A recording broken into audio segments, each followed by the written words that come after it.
এই বন্ধুরা, আজকে আমরা তুলসী গাছের কিছু সম্বন্ধে আলোচনা করব। আমাদের হিন্দু মানুষকে দেখা যায় প্রতিভাগ মানুষের বাড়িতে তুলসী গাছ রোপণ করে, যেমন রাম তুলসী, যেমন কৃষ্ণ তুলসী। রাম তুলসী আর কৃষ্ণ তুলসী দুইটাই যদি বাড়িতে রয়, তাহলে রাম তুলসী কোন সাইডে রাখা ভাগ্যবান বলা হয়। উত্তর পূব কানিতে রাম তুলসী রোপণ করলে সে শিবভক্ত মানুষ বলে গণ্যমান করা হয়।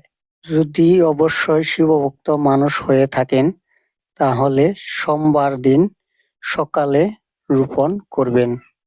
তাহলে সংসারের আয়োন্নতি বাড়তে থাকবে।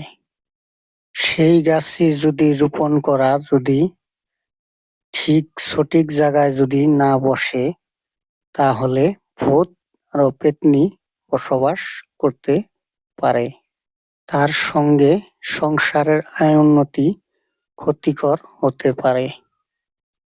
হ্যাঁ বন্ধুরা, যদি ভিডিওটি অবশ্যই ভালো লাগে, একটি লাইক, একটি কমেন্ট, শেয়ার করে যাবেন আপনারা।